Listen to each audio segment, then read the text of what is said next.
Assalamualaikum warahmatullahi wabarakatuh. Guys, alhamdulillah kita bisa bertemu lagi guys dalam pagi menjelang siang yang cukup cerah ini guys. Dan insya Allah pada kesempatan ini kita akan nyambung cerita yang kemarin guys. Cerita tentang operasi jantung bagian 3. Sekarang nih bagian 4 insya Allah guys. Jadi pada hari yang lalu saya menceritakan tentang hal-hal yang dipersiapkan ketika akan melakukan operasi. Jadi sudah ditawarkan oleh dokter saat itu Bapak yang ngambil keputusan. Jadi selain dokter Popi, waktu itu ada dokter pengganti beliau, dokter asisten beliau yang saya harus masuk ke sana dan diyakinkan saya operasi, lalu daftar, lalu tanggal 14 Juli saya harus dioperasi dan sudah dikarantina. Namun sebelum proses karantina itu beberapa hari sebelum operasi itu saya diwajibkan cek THT dan gigi. Jadi ini sebelum saya pulang sebenarnya, sebelum saya pulang ke Kalimantan Timur, masih di rumah sakit sana. Jadi saya disuruh periksa telinga, hidung, tenggorokan, dan gigi. Nah, di saat itu di rumah sakit situ ada poli gigi yang memang melayani khusus orang-orang yang mau operasi jantung. Saya dulu tak bisa menghubungkan antara gigi dan jantung. Mengapa ketika orang mau operasi jantung giginya harus diperiksa? Juga telinga, hidung, tenggorokan, THT. Nah, di dalam rumah sakit Jantung Harapan kita itu ada poli gigi yang saya saat itu diperiksa untuk dilihat kesehatan gigi, apakah ada berlobang atau tidak. Nah, ternyata guys, sungguh sangat di luar dugaan saya. Memang gigi saya itu ada yang bolong guys, cuman saya kira tidak bermasalah itu. Ternyata setiap gigi bolong itu harus dicabut guys. Jadi akhirnya gigi saya ini guys. Wilayah sini habis guys. 3 biji waktu itu, 3 unit gigi saya dicabut guys. Karena yang 3 itu dianggap mempunyai peluang untuk membawa bakteri atau kuman ke dalam jantung. Jadi itu harus dilepas dan sesegera mungkin gusi kita tertambal sudah. Makanya sebelum sekitar 14 hari saya sebelum operasi itu saya sudah harus cabut gigi. Jadi 3 guys. Yang agak kokoh itu wilayah depan ini guys, karena dia masih utuh guys, hanya ada lubang sedikit. Tapi karena tidak memungkinkan untuk ditambal, maka cabut guys. Jadi 3 unit gigi dicabut dan itu berasa guys hilang di sini. Tiga sekalian biasanya ada gigi kan hilang 3. Jadi betapa pentingnya guys kesehatan gigi itu. Terasa hilang itu akhirnya susah juga ngunyah guys. Hanya ngandalkan sebelah saja. Dan masih ada sedikit ujung sini gigi geraham saya yang masih tumbuh 2 unit masih. Sisanya di wilayah sini habis guys. Jadi cukup berasa saat itu kehilangan gigi kita. Jadi ternyata gigi yang kita anggap hal yang barangkali kadang abai ya dalam keseharian, ternyata setelah kita kehilangan maka itu merasa berjasa dan penting ternyata. Jadi setelah kehilangan baru sadar, dan kebanyakan manusia begitu guys. Setelah sesuatu tiada baru kita sadari bahwa itu penting. Nah, jadi gigi dilepas guys di rumah sakit itu juga. Kemudian saya sebelum pulang ke Kalimantan Timur itu dianjurkan untuk periksa THT, karena di rumah sakit itu tidak ada poli THT.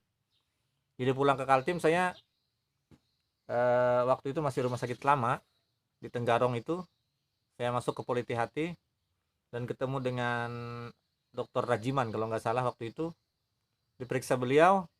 Dan saya memang sesungguhnya ada keluhan, yaitu di bagian hidung saya ini ada kadang ada membesar wilayah sini sini, mungkin apa sinus kah polip ya, agak membesar itu. Dan gitu kalau membesar itu napas saya agak tertutup, agak susah, kadang-kadang dia bergiliran, kalau nggak sini ya sini, kalau nggak sini ya sini gitu. Nah saat itu saya sampaikan keluhan, kata dokter keluhannya apa aja. Saya bilang saya ini sesungguhnya ingin operasi jantung, lalu saya sebelum melaksanakan operasi itu THT saya harus dalam kondisi sehat, Dok. Karena itu persyaratannya. Gigi sudah saya bilang. Aspek yang lain sudah memungkinkan, tinggal telinga, hidung, dan tenggorokan. Nah, lalu diperiksa oleh dokter dan memang satu itu kendala saya. Lalu akhirnya dikasih oleh dokter Rajiman itu obat tetes. Obat tetes untuk menghilangkan mengkempeskan. Nah, orang jual sayur, orang jual ikan, guys. Beli kah? Enggak. Oh, enggak. Nah, jadi guys, diberinya obat tetes oleh beliau dan saya pergunakan itu sesuai dengan anjuran maksimal 5 kali. Setelah sehari kosong aku pasang lagi kasih itu, dan memang agak berasa itu kempes, guys. Nah, mungkin alergi ya. Nah, lalu guys, hasil itu saya bawa lagi ke Jakarta, guys, dan ya pas kebetulan saya sesuai jadwal berangkat itu saya bawa data tentang THT saya, tentang kondisi telinga, hidung, dan tenggorokan saya laporkan dan terima oleh dokter. Dan di dalam ruang isolasi itu data sudah sempurna, tinggal kita 1 hari menjelang operasi itu ada rohaniawan yang Islam, rohaniawannya muslim juga, kemudian yang non muslim juga. Jadi saya didatangi oleh rohaniawan bahwa rohaniawan itu memang diperlukan karena untuk memotivasi seseorang untuk agar bisa pasrah dan sabar, karena menghadapi operasi jantung itu tidak main-main, karena hitungannya operasi yang sangat besar. Jadi datang rohaniawan waktu kami istirahat di ruang isolasi itu, hanya kami bersentuhan dengan perawat dan dokter saja dengan rohaniawan. Jadi kita dikasih nasihat bahwa hidup ini memang seperti itu, ada kadang sehat, ada kadang sakit. Dikala sehat bersyukur, dikala sakit bersabar. Kemudian ada ikhtiar yang harus kita lalui. Ya salah satunya melalui operasi katanya. Tapi semuanya itu serahkan saja kepada Allah, itu lebih ringan gitu. Sambil berdoa pribadi, minta doa kepada keluarga. Selebihnya pasrahkan. Nah, jadi kita diberi motivasi oleh rohaniawan saat itu, dan alhamdulillah beliau memberi motivasi kepada kita dan kita lumayan mampu untuk mengantisipasi diri. Lalu 1 hari juga sebelum operasi itu kita didatangi oleh tim dokter yang bakal mengoperasi kita. Jadi ternyata di Rumah Sakit Jantung Harapan kita itu, guys, tidak hanya satu tim dokternya.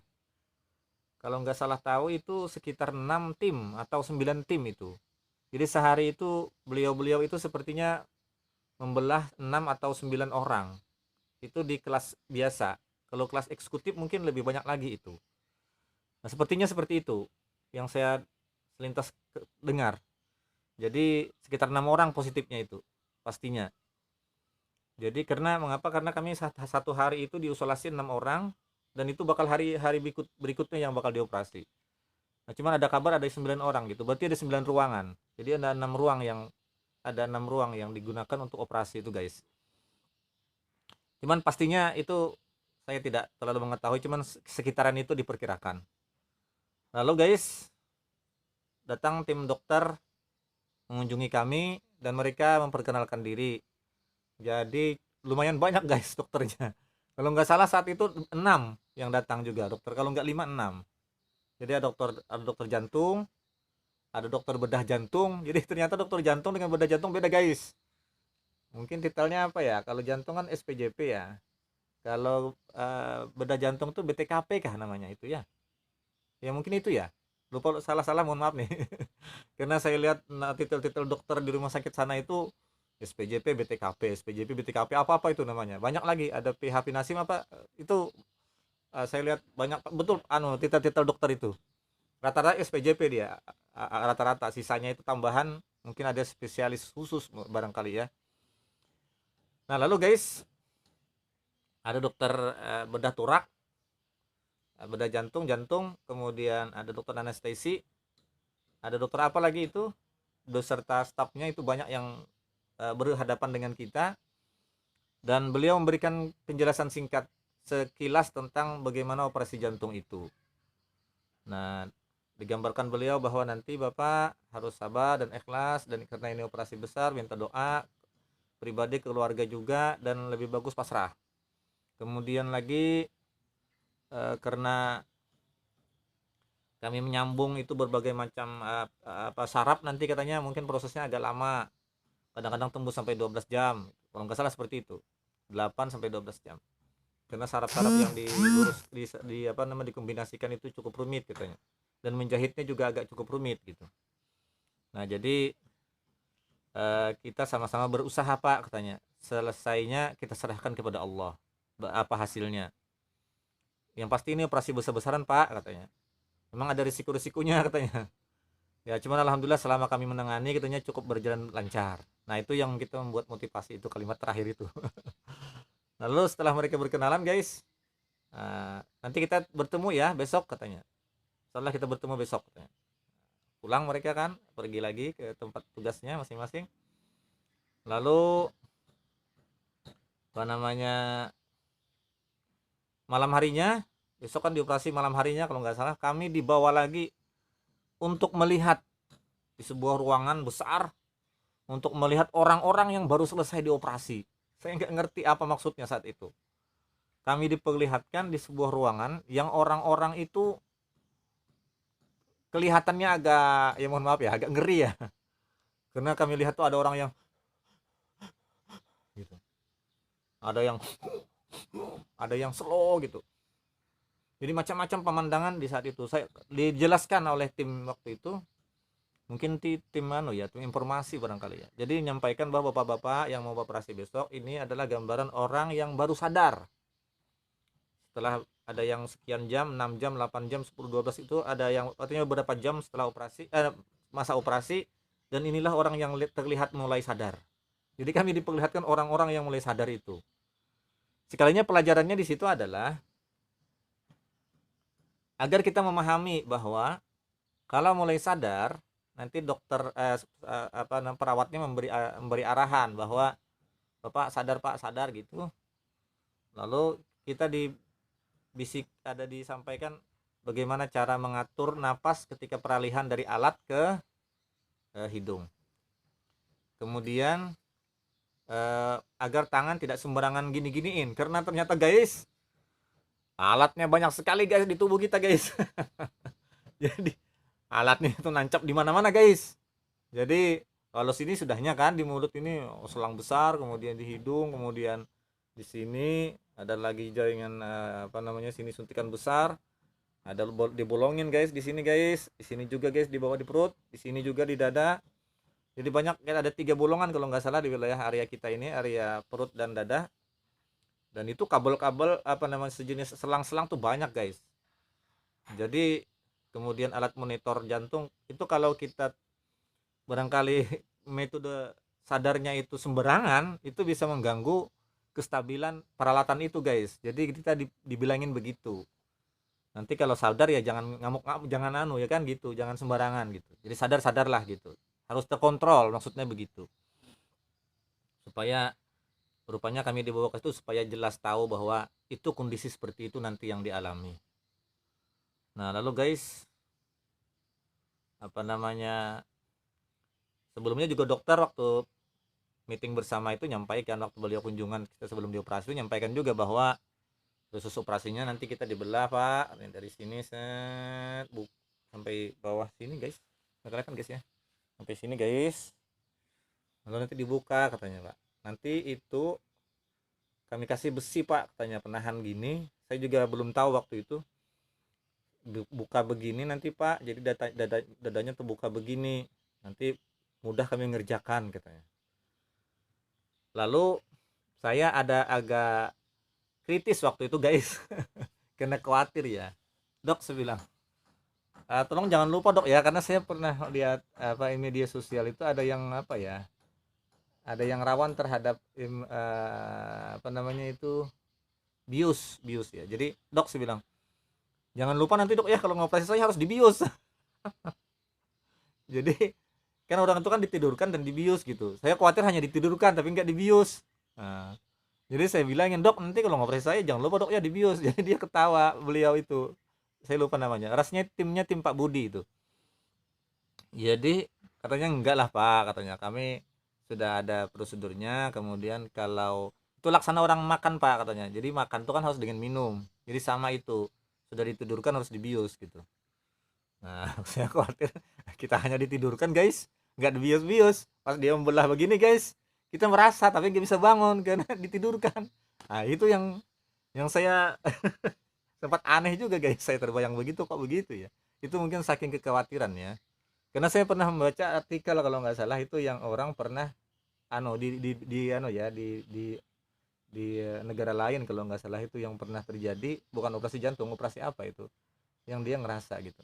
Saya juga pernah itu waktu sunat itu kan, mungkin karena apa ya,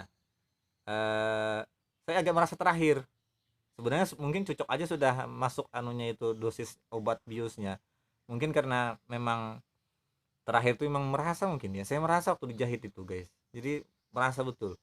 Nah jadi saya terbayang itu khawatirnya, ini operasi jantung ini kan belah begini guys, kalau saya ngerasa gimana itu.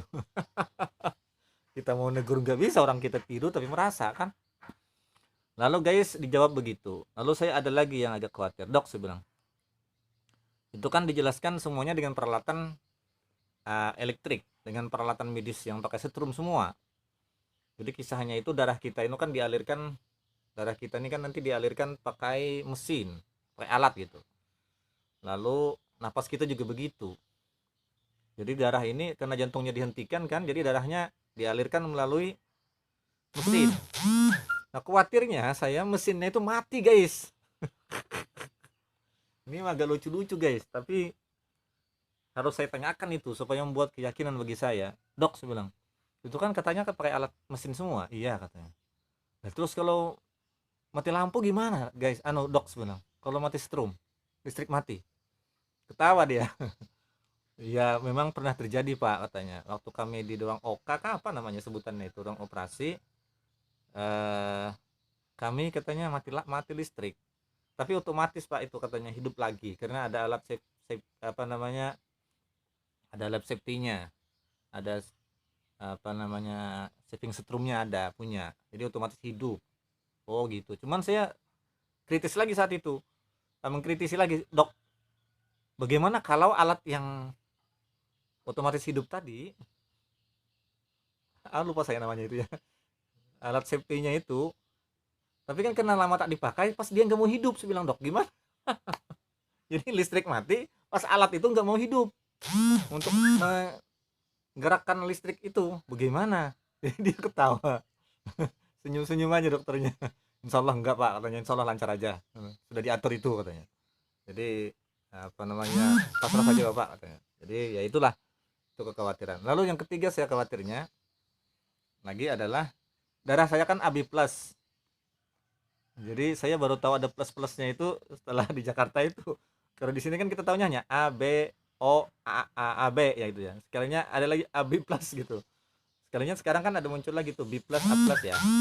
Jadi semakin canggih penelitian di bidang kedokteran itu, sudah terinci lagi dok darah-darah itu ya. Jadi ada AB plus. Nah saya khawatirnya kan darah banyak dipersiapkan nih, saya khawatirnya si suster ini yang ngambil darah itu kan saya AB plus, khawatirnya terambil A atau B atau O, salah masuk guys, sementara kan darah kita harus jalan tuh. Nah jadi enggak lah Pak katanya, kami ada tim. Nah jadi ada kekhawatiran itu. Jadi saya bilangin dok darah saya AB plus Pak dok ya gitu. Nah itu beliau keluar setelah itu. Jadi kami malamnya itu dibawa dok, guys, dibawa ke ruangan yang orang baru sadar itu guys. Nah cuman guys, setelah dibawa ke ruangan melihat orang baru sadar itu, kami dibawa lagi ke ruangan khusus untuk diberi penjelasan ulang guys, hal-hal yang perlu dipersiapkan, mental, fisik dan lain sebagainya. Kemudian diterangkan kembali cara membedah segala macam itu guys. Nah setelah itu kami masing-masing mau pulang guys ke kamar isolasi bersamaan. Nah rupanya pikiran saya dan pikiran kawan-kawan yang lain yang berlima itu guys sama. Setelah melihat kita diperlihatkan dengan orang-orang yang susah bernapas karena orang kan masih paru-parunya habis dikempisin barangkali ya, jadi napasnya agak tersengal-sengal semua itu rata-rata hampir, hanya ada beberapa orang yang kelihatan tenang. Jadi kita itu jadi khawatir guys, kok kenapa kita diperlihatkan ke situ ya gitu, padahal andaikan tidak diperlihatkan kita ya pasrah juga, kenapa diperlihatkan ya. Jadi itu ada sesuatu yang cukup mengganggu sebenarnya guys, karena kita melihat situasi itu. Tapi mungkin dari pihak kedokteran itu harus diperlihatkan untuk agar kita tahu, jangan sampai kita sembarangan tangannya begini-begini.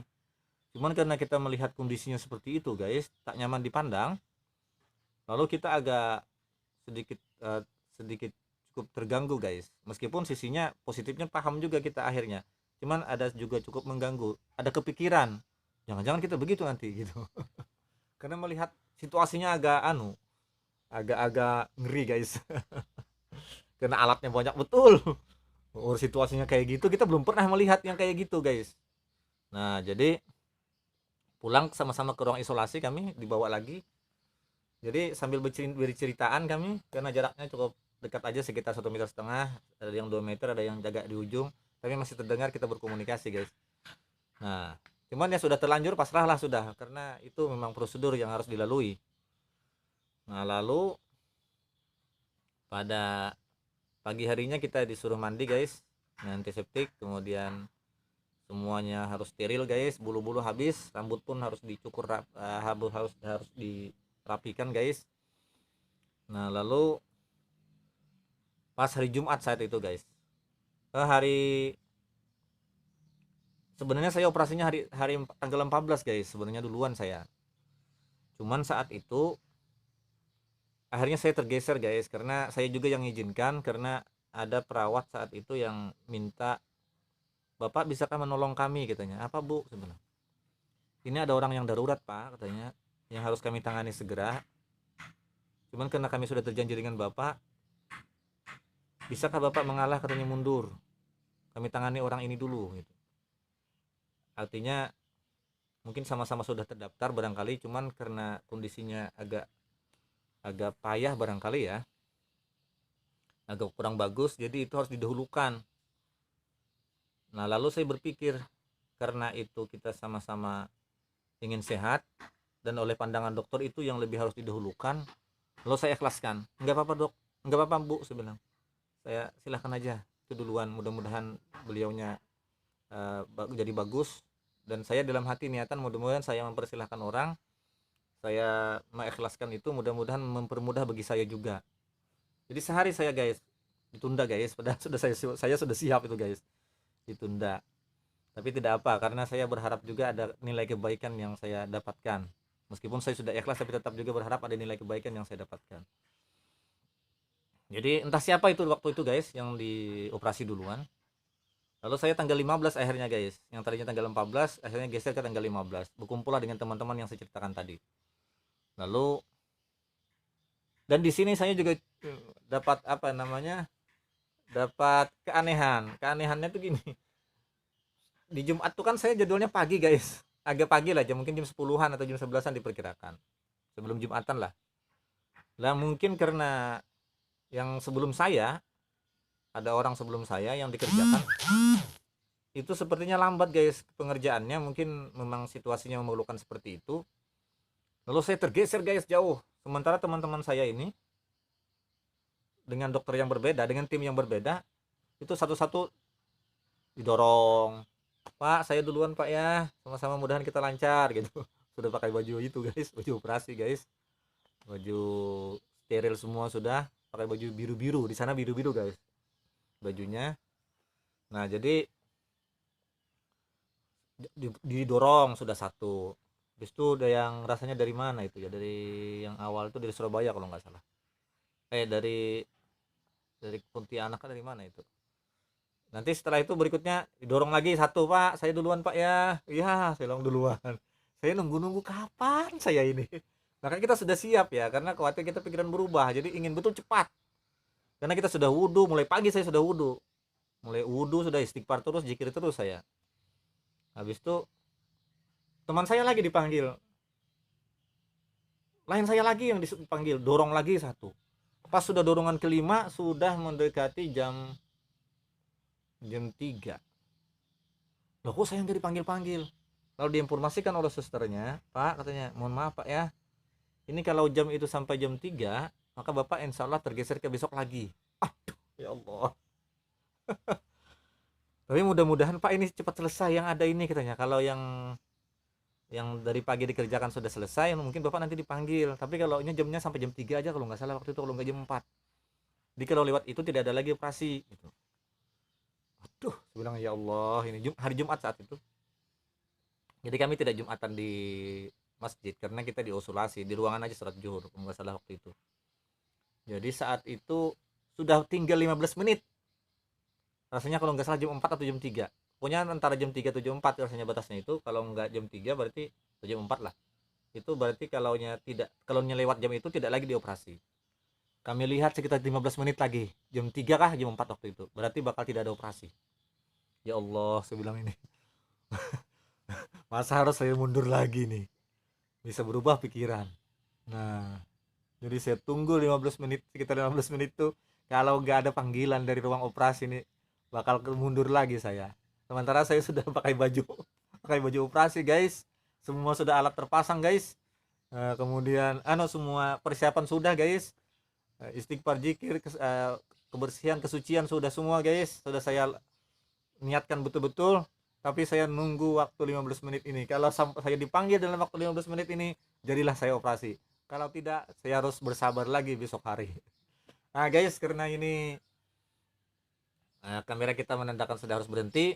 Jadi kita tunggu apakah saya hari itu dioperasi. Nah, karena ini pembicaraan berikutnya adalah tinggal pembicaraan bagaimana saya dioperasi. Jadi apakah saya tanggal 15 itu jadi dioperasi pada Jumat sore itu, atau saya ditunda pada tanggal 16. Nanti kita akan sambung ceritakan guys, karena durasi kita terbatas. Mudah-mudahan apa yang kami sampaikan ini menjadi informasi tambahan bagi kita masyarakat yang memerlukan informasi ini, dan menjadi keberkahan bagi kita semua. Mudah-mudahan kita selalu disehatkan, dipanjangkan umur, dan diberkahkan dalam hidup kita. Terima kasih. Mohon maaf jika ada kurang dan kesalahan. Wassalamualaikum warahmatullahi wabarakatuh.